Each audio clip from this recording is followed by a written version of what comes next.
En un bosque oscuro y misterioso llamado Lo Desconocido, los hermanos Greg y Wirt vagan sin rumbo. Greg, el menor, se entretiene buscando nombres para una rana que lleva, mientras Wirt, preocupado, se da cuenta de que están perdidos y desconoce cómo llegaron ahí. Mientras Wirt recita un poema sobre su situación, su voz se ve interrumpida por el ruido de un leñador trabajando en la oscuridad, iluminado por su linterna. Greg corre hacia el sonido, seguido de mala gana por Wirt. Mientras debaten sobre pedir ayuda, observan al leñador alejarse, dejándolos solos en la penumbra del bosque, lo que incrementa la preocupación de Wirt. De repente, un ave azul parlante se ofrece a ayudar, sorprendiendo a Wirt. Greg, inocente y despreocupado, no comprende la sorpresa de su hermano. Wirt trata de explicarle que las aves no hablan, lo que parece ofender al ave, y al intentar corregir la situación, Wirt termina llamando al ave rara y anormal. En ese instante, el leñador regresa, preguntando por qué están aquí, y el ave se va volando. Wirt explica que solo quieren regresar a casa. El leñador les advierte que este bosque no es para niños, mencionando una temible bestia que ronda por ahí. Después, el leñador lleva a los hermanos a un viejo molino que ha adaptado para su uso personal. Enciende un fuego y les cuenta que se dedica a transformar los árboles de Edelwood en aceite para mantener encendida su linterna. Wirt, inquieto y creyendo que el leñador está loco, susurra a Greg que lo noqueen para escapar, pero luego se retracta. Al ser preguntados por sus susurros, Greg admite que planean huir. El leñador les informa que pueden irse, pero les advierte sobre el peligro de la bestia que acecha a almas perdidas como ellos. El leñador sale a trabajar y Wirt considera la posibilidad de escapar, pero vacila. Greg, por su parte, se entretiene jugando con los objetos del leñador, tirando algunos. Reflexionando sobre las advertencias del leñador, Wirt comienza a creer en la existencia de la bestia y expresa poéticamente lo perdido que se siente. Greg cuenta a Wirt un dato de su roca de datos y luego nota que su rana ha desaparecido. Sale a buscarla y se encuentra con el leñador en el molino procesando ramas de Edelwood en aceite que almacena en botellas. Greg cae en un barril y encuentra a su rana, pero de repente es asustado por un monstruo con ojos brillantes y dientes afilados. Al oír un grito, el leñador vuelve y pregunta a Wirt qué sucede, y en ese instante Greg corre hacia la casa seguido por el monstruo, que entra violentamente y lanza a Greg por los aires. El leñador trata de defenderse con su hacha, pero Greg, ignorando el consejo de Wirt de abandonar el plan, intenta noquearlo con una tabla, golpeando solo su sombrero. El leñador resbala con los objetos en el suelo y queda inconsciente. Los hermanos huyen al techo, perseguidos por el monstruo. Wirt se da cuenta de que el monstruo fue atraído por caramelos que Greg dejó. Al acabárseles los caramelos, Greg lanza uno que estaba pegado en la capa de Wirt, atrayendo al monstruo hacia la rueda del molino, donde queda atrapado y aplastado. El monstruo escupe aceite de Edelwood y una tortuga negra, transformándose en un perro indefenso. Los chicos saltan al lago para escapar y Greg emerge sobre el perro. Tras el caos, el leñador se lamenta por la destrucción del molino, ya que ha perdido su suministro de árboles de Edelwood. Wirt trata de consolarlo diciendo que al menos la bestia ya no es un problema, pero el hombre aclara que el perro no era la bestia. Explica que la bestia no puede ser apaciguada, describiéndola como la muerte de la esperanza. Wirt culpa a Greg por lo sucedido, pero el leñador le recuerda que como hermano mayor, él es el responsable. Wirt se disculpa y ofrece arreglar la situación, pero pronto se da cuenta de que no sabe cómo hacerlo. El leñador les aconseja que se dirijan al norte, hacia un pueblo, para buscar ayuda, poniendo fin al primer episodio. Ha habido numerosas discusiones sobre los paralelos entre esta serie animada y el infierno de la Divina Comedia de Dante, con la idea de que los siguientes 9 episodios corresponden a los 9 círculos del infierno. A medida que avance la historia, voy a señalar los paralelismos que observe entre ambas obras. En primera instancia, puede decirse que Dante y Wirt comparten muchas similitudes. Ambos están en viajes por mundos oscuros y desconocidos, ambos son inseguros poetas, llevan sombreros rojos y están enamorados. Dante de Beatriz y Wirt pronto sabremos de quién. Dante inicia su viaje en un bosque oscuro, perseguido por bestias y salvado por Virgilio, quien le guía a la puerta del infierno en la que leen: abandonad toda esperanza los que entráis. De manera similar, Wirt y Greg se pierden en un bosque sombrío, huyendo de una criatura monstruosa de la que Greg los salva lanzando el caramelo, y al final continúan su viaje hacia lo desconocido, recibiendo una advertencia del leñador sobre la bestia que describe como la muerte de la esperanza, frase que remite a la inscripción en el infierno de Dante. Asimismo, aunque con diferencias, Greg es como un Virgilio para Wirt. Virgilio es un mentor sabio y conocedor del infierno que guía a Dante por los distintos círculos. Y aunque Greg no es un conocedor del bosque, como vimos y seguiremos viendo, va a guiar a Wirt con su actitud inocente, curiosa y optimista. Iniciando el capítulo 2, mientras avanzan, Wirt, cansado de las infantilidades de Greg, decide adelantarse. Escuchan una voz pidiendo ayuda desde un arbusto y descubren que están cerca de un pueblo llamado Pottsfield. Wirt sugiere dirigirse al pueblo, pero Greg se desvía hacia el arbusto, donde encuentra a Beatriz, el ave azul atorada. Tras liberarla, Beatriz promete devolver el favor llevándolos con Adelaida, a quien llama la buena mujer del bosque, para ayudarlos a volver a casa. Sin embargo, Wirt prefiere ir a Pottsfield y sin más remedio, Greg y Beatriz lo siguen. Al llegar, el pueblo parece deshabitado. Wirt entra en una casa buscando a alguien, pero solo encuentra un gran pavo. Después, guiados por la música, llegan a un granero donde hay personas disfrazadas de calabazas celebrando la cosecha. Beatriz siente que algo no está bien, pero Wirt espera encontrar ayuda para regresar a casa. Aunque Wirt se despide de Beatriz, ella explica que no puede irse ya que está obligada a ayudarlos porque ellos la ayudaron, aunque sus verdaderas intenciones no son tan altruistas como parecen. En eso, una mujer del pueblo se sorprende al escuchar que Wirt solo está de paso, y esta sorpresa se extiende entre los pueblerinos, quienes no pueden creer que alguien quiera irse de Pottsville. La situación se tensa cuando Enoch, el líder, cierra las puertas y confronta al trío. Alegando destrucción de propiedad, allanamiento de morada y alteración de la paz, Enoch condena a los tres a realizar trabajo manual, cosechar maíz y calabazas y luego cavar hoyos en un campo. Ante la incertidumbre del bosque, Wirt empieza a considerar quedarse en el tranquilo pueblo de Pottsville, pero Beatriz teme que estén cavando sus propias tumbas, y esta preocupación aumenta cuando Greg encuentra un esqueleto. Entonces Wirt ve a Enoch y su grupo acercarse, entrando en pánico. Le pide ayuda a Beatriz y el ave los libera. Greg y Beatriz escapan, pero Wirt se queda distrayendo a las calabazas. De pronto, dos esqueletos salen de los agujeros y sorpresivamente comienzan a bailar, siendo aclamados por los ciudadanos. Enseguida los esqueletos se ponen calabazas, revelando que todos en Pottsville son esqueletos disfrazados. Enoch finalmente le dice a Wirt que puede irse, afirmando que algún día se unirá a ellos. Wirt se reencuentra con Beatriz y Greg y deciden seguir el consejo de Beatriz de ir con Adelaida, marcando el fin del segundo episodio. En la Divina Comedia, el limbo es el primer círculo del infierno, habitado por almas no bautizadas y paganas en espera de una redención inalcanzable. Pottsville, con su ambiente monótono y habitantes esqueletos con cabezas de calabaza que evocan una imagen pagana, parece reflejar este limbo. Asimismo, los esqueletos, símbolos del paso del tiempo, esperan eternamente una cosecha, palabra bíblicamente asociada con salvación. Además, en la obra de Dante, tras el limbo, se encuentra Minos, juez de los condenados con cola de serpiente que asigna a las almas su lugar en el infierno. Y de manera similar, en Pottsville, Enoch, líder y juez, condena a los hermanos y a Beatriz, y su representación recuerda a la figura serpentina de Minos. En el episodio 3, de Vuelta a lo desconocido, Wirt se detiene para atarse las cintas. Beatriz le ordena que siga caminando y el chico obedece, provocando que el ave comente que Wirt es un pusilánime, siempre hace lo que le dicen. Pronto pierden de vista a Greg, quien se encuentra en una pequeña escuela, pero se aleja porque no quiere estudiar. Wirt y Beatriz, buscando al niño, entran en la escuela y la señorita Langtry, quien enseña a varios animales, les pide que se sienten. Wirt, para molestar a Beatriz, obedece a la maestra. Luego, al mismo tiempo que la señorita Langtry intenta enseñar el alfabeto, canta melancólicamente sobre su tristeza por la desaparición de su amor, Jimmy Brown. El segundo círculo del infierno alberga a los lujuriosos almas que permitieron que sus deseos descontrolados eclipsaran responsabilidades más importantes. La profesora Langtry refleja este nivel. Su obsesión y deseo descontrolado por Jimmy Brown provoca que desatienda sus responsabilidades como maestra. Mientras tanto, Greg se encuentra con un grupo de animales jugando afuera cuando de pronto son sorprendidos por un gorila. Greg y los animales se esconden en la campana de la escuela, haciendo que suene accidentalmente, lo que lleva a la señorita Langtry a enviar a sus alumnos al comedor. El gorila sigue persiguiendo a Greg y los animales, pero finalmente es noqueado por la zarigüeya, que lo golpea con un palo. En el comedor, Greg se da cuenta de lo tristes que las sosas patatas hacen sentir a los animales, así que toma una botella de melaza del piano de la maestra y, tras pedirle que toque una melodía más alegre, Greg canta y pasa la melaza a los animales, alegrando el ambiente. Sin embargo, el señor Langtry, padre de la maestra y dueño del colegio, entra enfadado e interrumpe la música y manda a todos a dormir, llevándose los instrumentos. Greg se siente decepcionado por no haber logrado divertirse, cambiar el mundo y hacerlo un lugar mejor. Pero al escuchar a Wirt responderle a Beatriz que nunca se rendirá de ser un terco, se motiva a no renunciar a la escuela y a los animales. Más tarde, el trío se encuentra al señor Langtry lamentándose en el bosque por haber invertido en una escuela para animales. Decidido a vender los instrumentos para mantener la escuela abierta, se duerme junto a ellos. En ese momento, Greg propone robar los instrumentos y la mañana siguiente el señor Langtry despierta aterrorizado al descubrir que los instrumentos han desaparecido. Sin embargo, enseguida ve a los animales utilizándolos en un concierto para recaudar fondos para la escuela. Pero en ese momento aparece el gorila. El señor Langtry pide a Wirt que haga algo. El chico tropieza con sus cordones desatados, pero logra derribar al gorila, quien resulta ser Jimmy Brown, el amor perdido de la señorita Langtry. Jimmy explica que se había unido al circo para comprar un anillo de boda, pero quedó atrapado en el disfraz de gorila y todo el mundo estaba demasiado asustado para ayudarle a salir. Sin más, Jimmy y la profesora se reencuentran felizmente. Mientras Greg y la banda tocan una canción, Wirt y Beatriz deciden quedarse un poco más para que Greg se divierta. Beatriz le recuerda a Wirt que debe atarse el zapato y este obedece. marcando el fin del tercer episodio. Cada personaje principal puede interpretarse como una actitud distinta frente a lo desconocido. Comenzaré analizando a Wirt. Wirt es inseguro, con poca confianza en sí mismo, temiendo lo desconocido y esperando lo peor en cada situación. Prefiere aferrarse a lo que le es familiar, evitando lo nuevo o desafiante, como muestra al considerar quedarse en Pottsville antes que aventurarse en el bosque. Y estas inseguridades se traducen en indecisión, inacción y autosabotaje. Wirt carece de voluntad propia y solo actúa cuando otros lo obligan.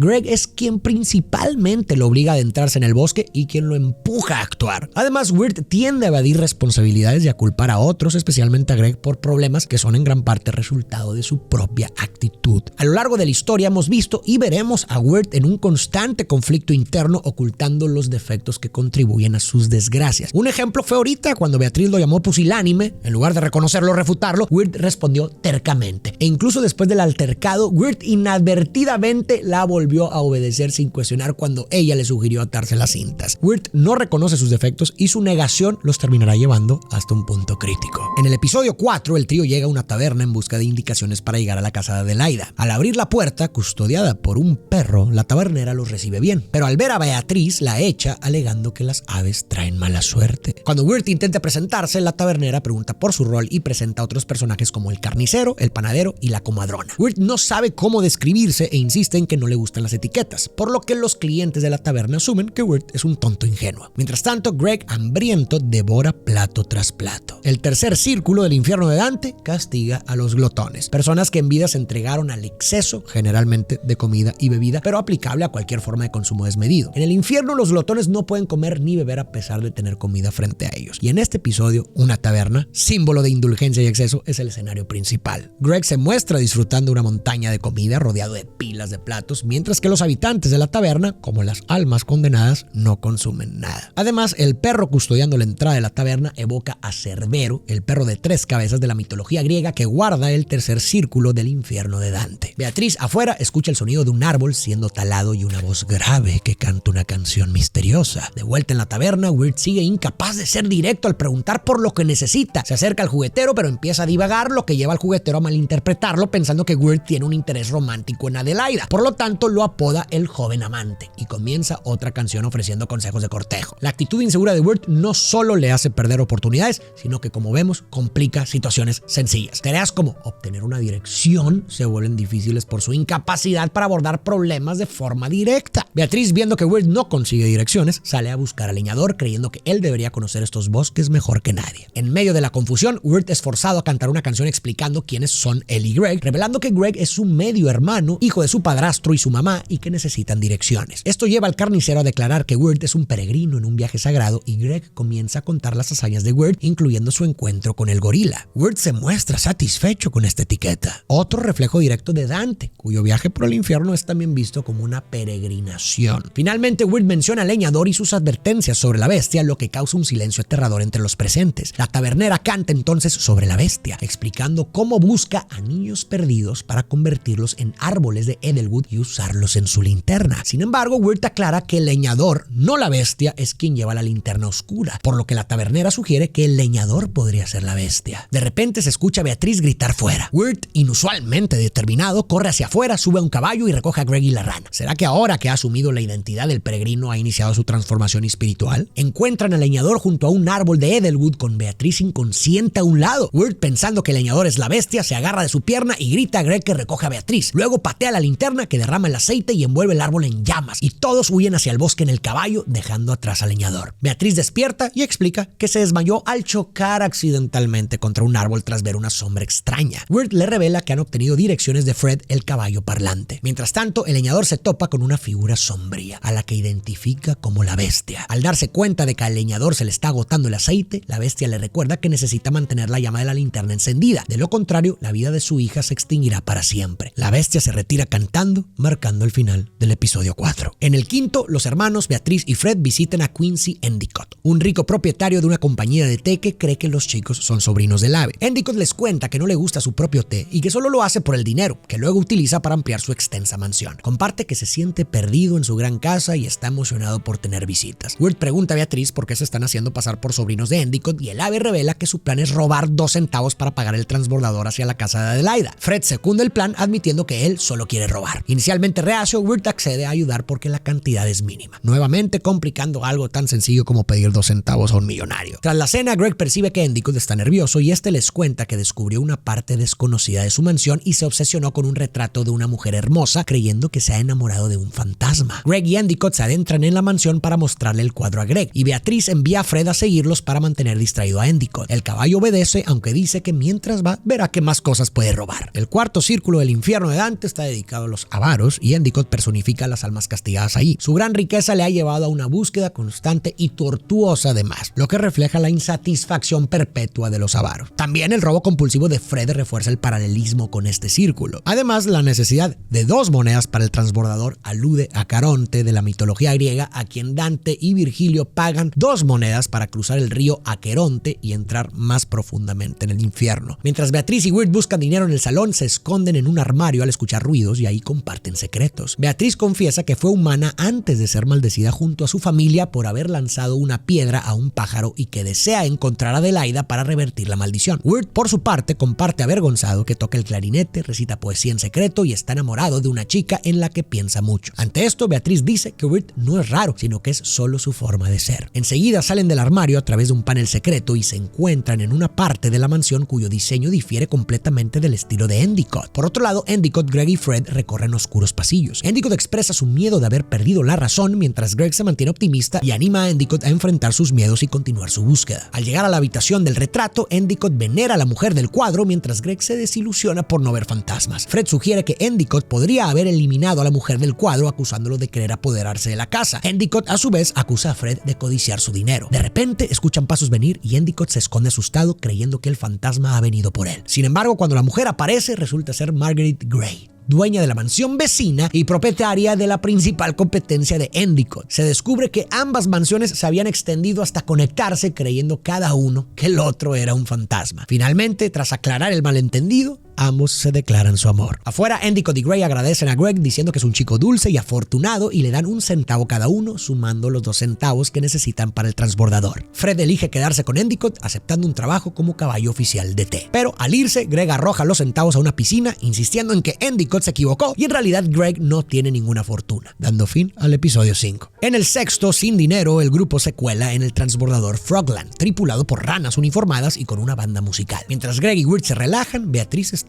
inusualmente triste. Pronto son descubiertos por los guardias del barco por no haber pagado. Wirt sugiere que se lleven a Greg en lugar de a él y en ese momento todos comienzan a correr. Para esconderse se disfrazan como miembros de la banda musical. Sin embargo, durante un intento fallido de tocar el tambor, echan al fagotista al agua. Para calmar a los pasajeros y eludir a los guardias, Wirt adapta sus habilidades para el clarinete y empieza a tocar el fagot, lo que lleva a la rana de Greg a cantar la canción Over the Garden Wall, animando a todos a bailar. Al llegar a su destino de noche, las ranas se retiran a hibernar en el lodo y el grupo finaliza su día junto a una fogata. Beatriz, encariñada con Wirt y Greg, extrañamente intenta disuadirlos de buscar a Adelaida y luego a escondidas va a verla, pero los hermanos la siguen. Adelaida en realidad es una arpía malvada que hizo un trato con Beatriz, traerle a los hermanos a cambio de unas tijeras mágicas que devolverían a Beatriz y su familia a su forma humana. Sin embargo, al darse cuenta que Adelaida planeaba esclavizarlos, Beatriz intenta romper su acuerdo ofreciéndose ella a cambio. Pero en ese momento Wirt y Greg la sorprenden. Beatriz intenta explicarse, pero Wirt se niega a escuchar. Adelaida revela que debe obedecer a la bestia y atrapa a los hermanos, pero Beatriz abre una ventana, lo que expone a Adelaida al aire nocturno y hace que se desintegre. Wirt usa las tijeras mágicas para liberar a él y a Greg y en represalia por el engaño de Beatriz decide llevarse las tijeras al marcharse rápidamente del lugar. El quinto círculo del infierno de Dante es hogar de los iracundos condenados a ahogarse eternamente en un pantano fangoso. En este episodio los hermanos viajan en un bote a través de un pantano y al final las ranas se hunden en el lodo evocando el castigo de los iracundos. Además vemos que la ira se manifiesta en Wirt cuando, resentido por la traición de Beatriz, se lleva las tijeras mágicas de Adelaida para que el ave no pueda romper su maldición, motivado solamente por venganza. Wirt se siente traicionado y abrumado por la ira, lo que lleva a los hermanos a continuar su camino solos bajo la lluvia. Mientras tanto, Beatriz lamenta profundamente su acuerdo con Adelaida. La rana de Greg encuentra a los hermanos, pero Wirt está demasiado desilusionado para reaccionar, marcando el fin del episodio 6. Beatriz personifica una actitud práctica y decidida frente a lo desconocido. Su meta es clara: salvarse a sí misma y a su familia. Esta determinación puede ser admirable,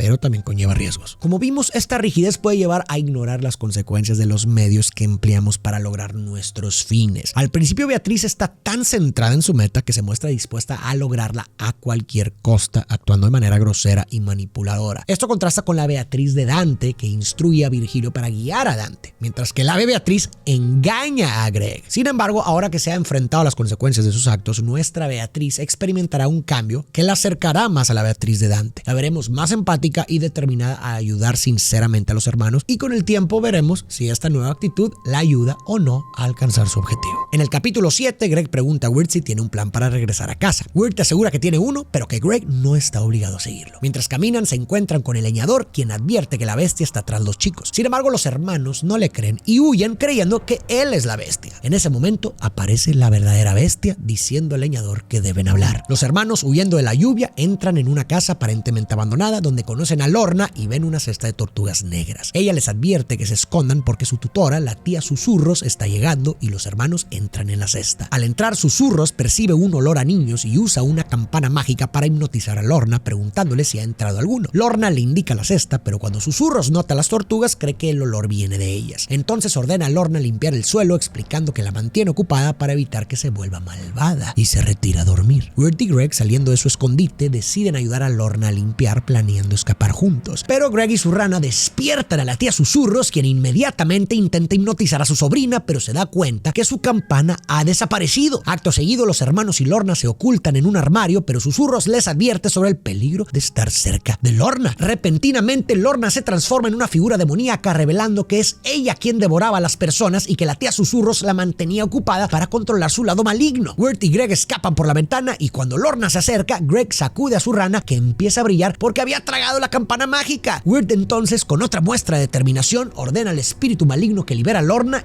y este obedece, rompiendo su maldición. El sexto círculo del infierno de Dante está dedicado a los herejes y se representa en este episodio con la tía Susurros, que sugiere la imagen de una bruja, y también con el espíritu maligno en Lorna, que simboliza un demonio.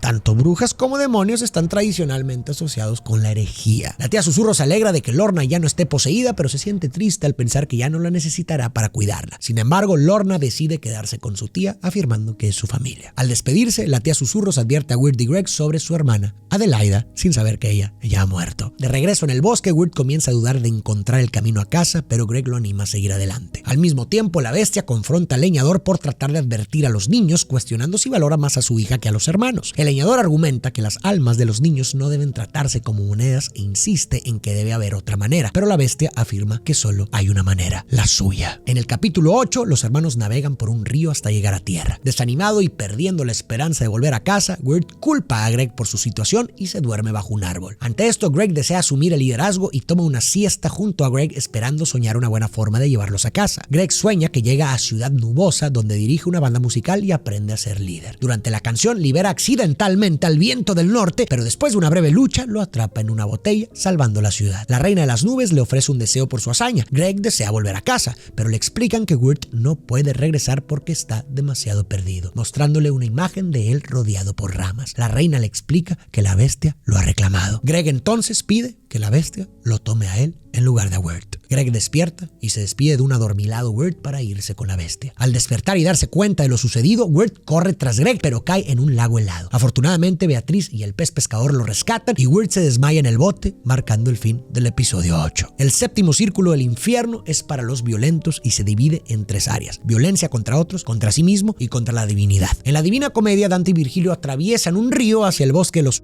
donde quienes se quitaron la vida son convertidos en árboles. En este episodio, tras cruzar un río, Wirt y Greg entran a un bosque donde Wirt, desesperanzado y cansado, se tumba y empieza a convertirse en un árbol, reflejando el bosque de los.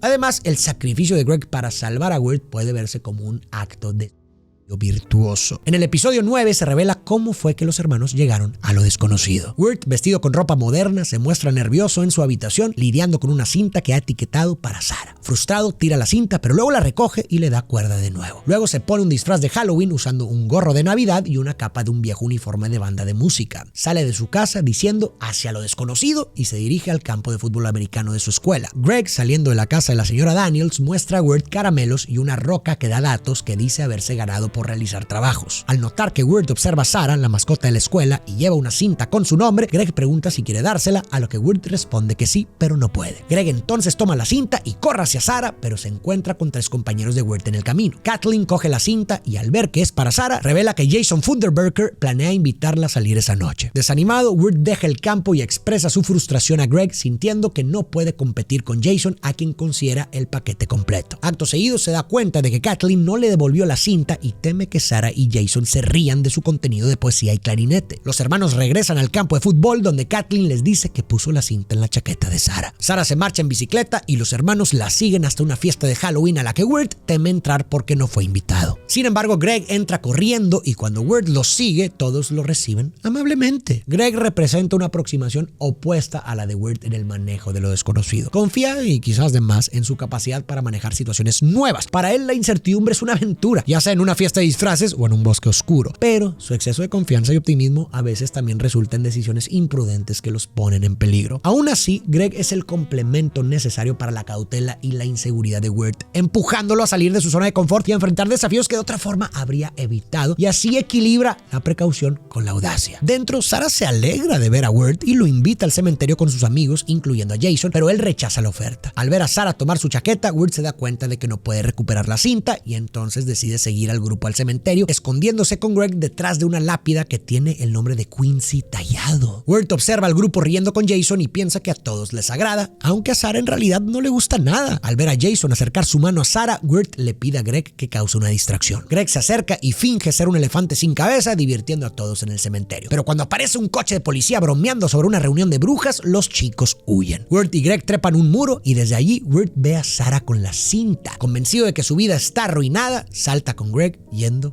más allá del jardín. Wirt, frustrado, culpa a Greg y al padre de este por siempre arruinarle la vida solo porque lo presionaban para entrar a la banda escolar para que pudiera ver a Sarah más seguido. El octavo círculo de Dante está reservado para los fraudulentos y la fiesta de disfraces es el escenario perfecto para trazar este paralelismo. Personas con máscaras que se presentan de forma no auténtica. Asimismo, Wirt está atrapado en sus propias mentiras intentando encubrir sus inseguridades. Asume falsamente que Sarah prefiere a Jason y piensa que no es bienvenido en la fiesta cuando la realidad es todo lo contrario. Y también se engaña a sí mismo y a otros sobre la causa de sus problemas al acusar a Greg y al padre de este de arruinarle la vida. Enseguida Greg encuentra una rana en un arbusto diciendo que deben encontrarle un nombre, pero repentinamente un tren se acerca rápidamente. Los hermanos saltan justo a tiempo, pero caen en un lago y quedan inconscientes, apareciendo así en lo desconocido. De regreso en el bosque, tras ser rescatado, Wirt es llevado al árbol de la familia de Beatriz. Su madre le sugiere esperar a que pase la tormenta, alegando que no podrá ayudar a su hermano estando muerto, pero Wirt responde que jamás lo ayudó estando vivo y decidido parte con la rana, finalizando el episodio 9. En el último episodio, Beatriz ve a Greg con la bestia en el bosque, pero un fuerte viento la aleja. La bestia le da a Greg tareas casi imposibles para hacer que pierda la esperanza, pero Greg las resuelve de manera ingeniosa y literal. Le encargó un panel de oro y trajo un panel de miel, un hilo de plata y trajo una telaraña en una rama. Sin embargo, la bestia tiene una última tarea: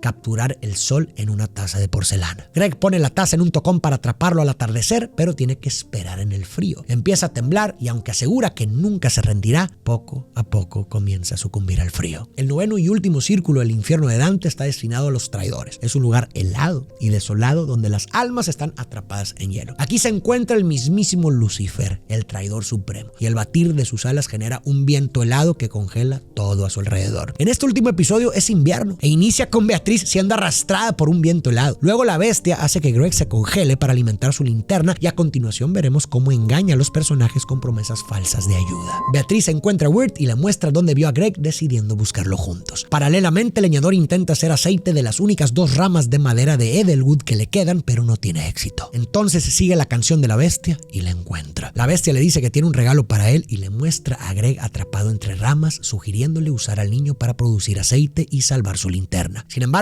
el leñador, horrorizado al darse cuenta de que los árboles de Edelwood provienen de almas perdidas de niños, se niega y trata de liberar a Greg, mientras la bestia le recuerda que la vida de su hija depende del aceite. El leñador, furioso, intenta atacar a la bestia, pero esta lo evade y ríe. Mientras tanto, Wirt y Beatriz encuentran a Greg. Wirt se disculpa reconociendo que todo ha sido su culpa. Greg también se disculpa, confesando que en realidad robó la roca de los datos del jardín de la señora Daniels y pide a Wirt que la devuelva, pero Wirt insiste en que Greg la devolverá. Wirt trata trata de animar a Greg diciendo que deben llevar a su rana, a la que llama Jason Vonderburker, de vuelta a casa. Greg, debilitado, responde que es el nombre perfecto para una rana y después cierra los ojos. Mientras Wirt y Beatriz intentan liberar a Greg, el leñador, derrotado por la bestia, cae cerca. Y por primera vez, Wirt se enfrenta a la bestia cara a cara. El gesto de llamar Jason a su rana es significativo, ya que inicialmente Wirt tenía una actitud derrotista frente a él, pero al nombrar a la rana así indica un cambio en su carácter. Y es que la verdadera transformación de Wirt inició cuando vio a Greg en peligro y se enfrentó a las partes de sí mismo que había estado negando. Fue aquí cuando Wirt empezó a admitir sus defectos, su responsabilidad y finalmente dejó de culpar a Greg, y este reconocimiento le permitió enfrentarse a la bestia. Un encuentro que se puede interpretar a través del concepto del arquetipo de la sombra de Carl Jung. Quizás no sea coincidencia que la bestia se presente como una sombra. Según Jung, la sombra representa aquellos aspectos reprimidos o negados de nosotros mismos y que solemos proyectar en otros. Es un enemigo interno único para cada individuo que debe ser vencido en el camino hacia la autoaceptación. En este contexto, la confrontación de Wirt con la bestia puede interpretarse como su lucha contra su propia sombra. La bestia ofrece a Wirt colocar el alma de Greg en la linterna a cambio de que Wirt muela árboles de Edelwood eternamente para mantenerla viva. De lo contrario, verá a Greg fallecer. Wirt está a punto de aceptar, pero de pronto el suave sonido de una campana coincide con una expresión de comprensión en su rostro. Se da cuenta de que la oferta es absurda y sospecha que el alma dentro de la linterna es en realidad la de la bestia. Al inicio vimos que Wirt manifiesta su tendencia a la sumisión y evitación al casi aceptar la propuesta de la bestia, pero en esta ocasión reconoce su propia docilidad, lo que le permite tomar control sobre sí y desafiar a la bestia con valentía, marcando el clímax de su transformación. La bestia entonces rodea a Wirt de oscuridad y le pregunta si está preparado para enfrentar la verdadera oscuridad. Al inicio tiene miedo, pero después Wirt se agarra de valor, mira a la bestia a los ojos y le pregunta: ¿lo estás tú? Mientras amenaza con apagar la linterna. La bestia grita que se detenga, confirmando que su alma está atrapado adentro. Wirt entonces entrega la linterna al leñador diciendo: tengo mis propios problemas de los que ocuparme, este es tuyo. Nosotros iremos a casa. El leñador enfrenta lo desconocido de manera desesperada. Y esta actitud refleja cómo la búsqueda de soluciones rápidas y fáciles a menudo conduce a respuestas engañosas o dañinas. Ante el dolor profundo, la tendencia natural es buscar sentido rápidamente, pero los significados verdaderos y curativos surgen con el tiempo. Kierkegaard señaló que la vida se entiende hacia atrás, pero se vive hacia adelante. El tiempo y las experiencias nos otorgan una claridad y madurez que nos permiten mirar hacia atrás, hilar lo vivido y construir un sentido. Pero esta comprensión requiere de un proceso de aceptación y asimilación que puede ser largo y a veces doloroso, y es esencial respetarlo, ya que de lo contrario corremos el riesgo de crear significados falsos que pueden agravar nuestras heridas en lugar de sanarlas. Wirt libera a Greg y lo lleva en brazos. Invita a Beatriz a acompañarlos, pero ella se niega porque debe confesar a su familia que su transformación en aves fue su culpa. Wirt entonces le entrega las tijeras mágicas que había guardado desde el incidente con Adelaida para que pueda romper la maldición de su familia, y luego el trío se marcha. La bestia hace un último esfuerzo por convencer al leñador de matar a los hermanos para alimentar la linterna, pero el hombre, al darse cuenta de que su hija no está en la linterna, enfrenta a la bestia y con una lágrima apaga la linterna, destruyéndola. Algo interesante es que la derrota de la bestia y la resolución de los conflictos personales no provienen de un enfrentamiento físico, sino de un proceso colectivo de autorreconocimiento y asunción de responsabilidades por parte de los personajes. Es solo cuando cada uno acepta y enfrenta sus errores y defectos que logran disipar el poder e influencia de la bestia o la sombra. Wirt afronta sus problemas y ayuda al leñador a aceptar la pérdida de su hija. Beatriz asume su responsabilidad familiar y como resultado recibe las tijeras mágicas. Y Greg también admite haber robado la piedra de la señora Daniels. Cada personaje reconoce y supera sus tragedias internas, derrotando a la bestia tanto externa como internamente, venciendo sus propios miedos, inseguridades y culpas. Wirt recupera la conciencia en el agua y rescata a Greg y la rana de ahogarse. En el hospital, Sarah y los amigos de Wirt escuchan a Greg contar sus aventuras en lo desconocido. Sarah le revela a Wirt que no ha escuchado la cinta y Wirt, un poco más seguro de sí, la invita a su casa para oírla. Así como Dante con Lucifer, Wirt se enfrentó a la bestia y su victoria les permitió regresar a su mundo, habiendo madurado emocional y espiritualmente a través de su viaje metafórico por el infierno. Aunque parece que lo vivido en el bosque fue un sueño, el brillo de la campana mágica en el estómago de la rana de Greg sugiere que sus aventuras fueron reales, o por lo menos que el impacto del viaje fue real. En el final, el leñador regresa pesaroso a su casa, pero para su sorpresa, su hija sana y salva aparece en la puerta y ambos lloran de alegría. Lorna y la tía Susurros disfrutan de una vida mejor. Una foto de Quincy y Fred el caballo decora la mansión, mientras que figuras de Wirt, Beatriz, Greg y su rana adornan la taberna. Jimmy Brown, la señora Langtree y los estudiantes animales se divierten en un circo, y Beatriz, quien resulta ser una chica pelirroja parecida a ciertas representaciones de la Beatriz dantesca, disfruta con su numerosa familia. Finalmente,